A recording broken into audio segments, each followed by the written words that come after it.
दोस्तों आज फिर पाक अफ़गान बॉर्डर के ऊपर चमन के मुकाम पे जो है वो दोबारा अफ़गान फ़ौजियों ने तालिबान ने पाकिस्तान पे हमला किया और जिससे खबर देंगे। अफगान सरहद पर एक बार फिर हालात कशीदा हो गए। पाक अफगान बॉर्डर पर पाकिस्तान और अफगान फोर्सेस में फायरिंग का तबादला हुआ। भारी हथियारों का इस्तेमाल और धमाकों की आवाजें। और वहां पर एक शहरी जाँ बहक हो चुका है, एक पाकिस्तानी, और तकरीबन 12 से 15 के बीच लोग जख्मी हो चुके हैं। अफ़गानिस्तान के बॉर्डर पे क्या हो रहा है, बिल्कुल बात करनी चाहिए, सच्चाई सामने आनी चाहिए, अवाम को बताना चाहिए क्या करना चाह हो रहा है। हमने हमारी क्या गलतियाँ हैं, पार्लियामेंट में डिस्कस करें, फ़ौज को बुलाएँ, एजेंसियों को बुलाएँ, पूछें क्या हो रहा है। अफगानिस्तान एंड बेकारिस्तान पे है। जी हाँ दोस्तों, कुछ दिन पहले डेवरिन लाइन पे अफगानिस्तान और बेकारिस्तान के बीच में पड्डा हुआ था, जिसमें बेकारिस्तान के साइड बहुत सारे लोगों को नुकसान भी हुआ, बहुत सारे लोग उसमें जख्मी भी हुए और जान से भी गए। जय हिंद दोस्तों, छुटकू एक्सप्लेनर में आपका स्वागत है। दोस्तों, पाकिस्तान ने जिस तालिबान को अफगानिस्तान में सरकार बनाने में मदद करी, अब वही तालिबान इन दिनों सबक सिखा रहा है। अफगानिस्तान और पाकिस्तान बॉर्डर पर दोनों देशों के सैनिकों के बीच जंग जैसे माहौल बन गया है, जहां गुरुवार के दिन एक पाकिस्तानी शख्स की मौत हो गई है, जबकि 12 घायल हो गए हैं। मीडिया रिपोर्ट की माने तो चामन बॉर्डर पर दोनों देशों के सैनिकों के बीच जंग जैसे हालत बन गया है। यहाँ की हॉस्पिटलों में इमरजेंसी घोषित कर दिया है, बॉर्डर से सटे गांव को खाली करवा लिया है। मीडिया रिपोर्ट के अनुसार पाकिस्तान ने बॉर्डर पर शेख लाल मोहम्मद सेक्टर में कांटे की तार लगवा रहा था। इसको लेकर अफगान तालिबान ने इसका विरोध किया था, जिसके बाद हालत बिगड़ गई। देखते ही देखते इलाके में गोलियां चलने लगी, जंग जैसी हालत पैदा हो गया है। आपको बता दूं कि अफगानिस्तान और पाकिस्तान बॉर्डर, जिसे डूरन लाइन कहा जाता है, इसे अफगानिस्तान नहीं मानता।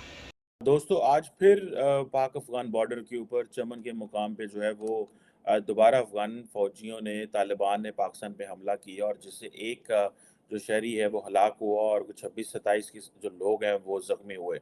अब ज़ाहिर बात है आईएसपीआर का एक ही काम है, प्रेस रिलीज़ जारी कर दी और बस ये कर दिया और तो वो कुछ कर नहीं सकते।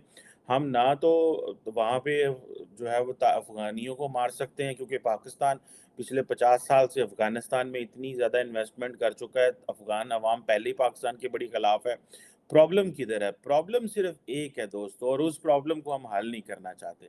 प्रॉब्लम ये है कि अगर पाकिस्तान की लीडरशिप चाहती है हमारे अफ़गानिस्तान के साथ मसले हल हो जाएँ, तो अपनी पार्लियामेंट को आके बता दें कि हो क्या रहा है।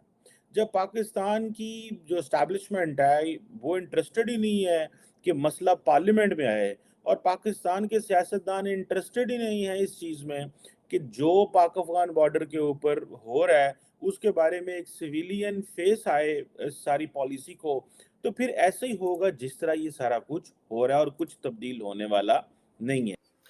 सर, बाकी अगर हम टीटीपी की बात करें तो या हम अफगान तालिबान की बात करें, चमन में भी आपने देखा कि जो हादसा हुआ है, जिस तरह से अटैक किया गया सिविलियंस के ऊपर, क्या देखते हैं आपके आखिर ये रोक क्यों नहीं पा रहे पाकिस्तानी फोर्सेस? इसकी जो वजह है वो देखिए, एक जंग बंदी आपके इल्म में होगी कि अनअनाउंस्ड सीज फायर था तालिबान की तरफ से, और पिछले दिनों हमने एक प्रेस रिलीज भी देखा कि जिसमें कहा गया था कि अब शायद वो उस सीज फायर को ऑनर नहीं कर पाएंगे। उसके नंबर ऑफ रीजंस उन्होंने बताई, और वो उसके बाद आपने देखा कि ये जो बॉर्डर है ये हीट अप होना शुरू हो गया। तो ये अगर आप कड़ियाँ मिलाएंगी तो आपके समझ में आएगी बात कि प्रेशर टैक्टिक्स किस तरह से खेली जाती हैं, किस तरह से प्रॉक्सीज को इस्तेमाल किया जाता है, किस तरह से अपने इंटरेस्ट के लिए लोगों को डायलॉग टेबल पे लाने के लिए, सरकारों को डायलॉग टेबल पे लाने के लिए क्या कुछ खेल रचाया जाता है। तो ये I think Taliban have learned there lesson कि हमारे पास और कोई एसेट तो है नहीं कि हम इंटरनेशनल डिप्लोमेसी में कोई लॉबिंग कर सकें या हमारी कोई बात सुने। हमारे पास एक ही ज़रिया है कि हम लोगों की गर्दन पे पाँव रखते हैं और उनसे जो है ना अपने मुतालबात मनवाते हैं। मैं नहीं समझता कि इंटरनेशनल डिप्लोमेसी, इंटरनेशनल रिलेशन में ये वाली स्ट्रेटजी कामयाब होगी। उनको भी टेबल पे ही बात करनी चाहिए, टेबल पे ही बात करनी होगी, और उनको एक चीज़ का बड़ा अहम ख्याल रखना होगा अफ़गानिस्तान को ख़ास तौर पे, क्योंकि अभी एक नौज़ायदा नौमौलूद हुकूमत है, कि अपने नेबर्स के साथ ऐसे ताल्लुकात को उस लेवल पे ना ले जाएं कि जहां वो उसको हैंडल नहीं कर पाएँ, क्योंकि पाकिस्तान के साथ किसी भी तरह की रिफ्ट वो अफोर्ड नहीं कर सकते।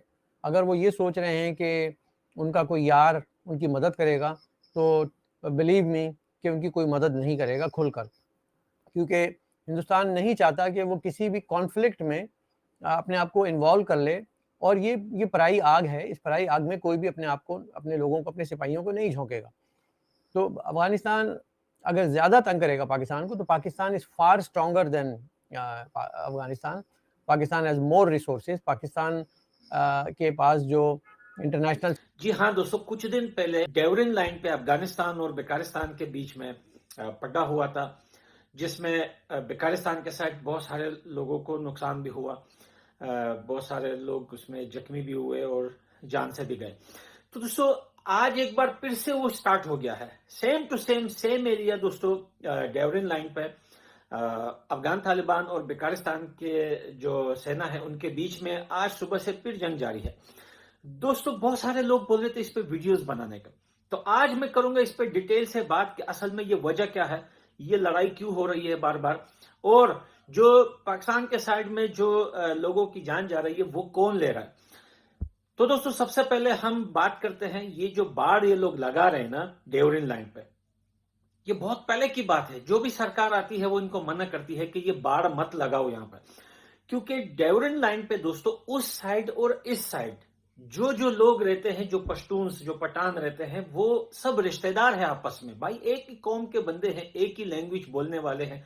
वहां पे तो ना उर्दू स्पीकिंग है, ना भाई पंजाबी रहते हैं, न सिंधी रहते हैं, कोई भी नहीं रहता। जो इस साइड है, जो डेवरिन लाइन के, जो अफगानिस्तान के साइड जो लोग हैं वो भी इसी लैंग्वेज के हैं।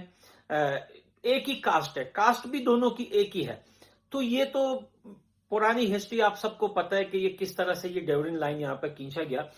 तो अब ये लोग जो है बेकारिस्तान वाले, एक तो इनके देश में कुछ मिल नहीं रहा, चमड़ी उतार दी इन लोगों ने अपने सारे आवाम की, और अब पैसे जो बजट है उनका पैसा ला के इनके जो कंगाल सेना है, जो बदमाश सेना है इनकी, वो आवाम की चमड़ी उतार के उनका पैसा ला के उनसे बाढ़ लगा रहे हैं यहाँ पे। इनको खतरा है, इनको डर है कि भाई ये जो है ना, ये हमारे हाथ से जा सकती है ये जमीन।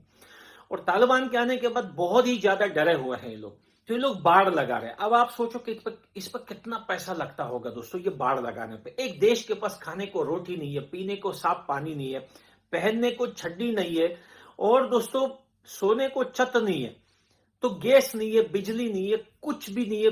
भीख मंगा नंगा देश है दोस्तों, और वो इतना पैसा बाढ़ पे क्यों लगा रहा है? तो जाहिर बात है दोस्तों इनको डर है, और ये डर इनको काफी अरसे से अफगानिस्तान से लगता आ रहा है। यही वजह है कि ये अफगानिस्तान को जो है, हमेशा जब अफगानिस्तान थोड़ा बहुत पावरफुल हो जाता है तो इनको और डर लगने, रातों की नींद उड़ जाती है, क्योंकि इनको पता है कि अफगानिस्तान एक ऐसा देश है वो वेट नहीं करेगा, वो ये भी दुनिया के रूल्स भी नहीं देखेगा कि दुनिया में जो दो देश लड़ते हैं उसके रूल्स क्या। उसको पता है कि अफगानिस्तान अगर पावरफुल हो गया तो उस रात को हमारा एंड हो जाएगा।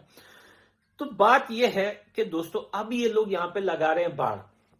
जब तालिबान स्टार्टिंग में आए थे, पहले सरकार थी, वो भी इनसे इसी बात पे लड़ती आ रही थी। अब जब तालिबान आए हैं, ये लोग बड़ा खुश हो रहे थे स्टार्टिंग में। आपने देखा होगा कि लोग स्टेडियम में भी नारे लगाते थे, तालिबान जिंदाबाद, हर जगह सपोर्ट करते थे। लेकिन आजकल वो सपोर्ट गालियों में बदल गया।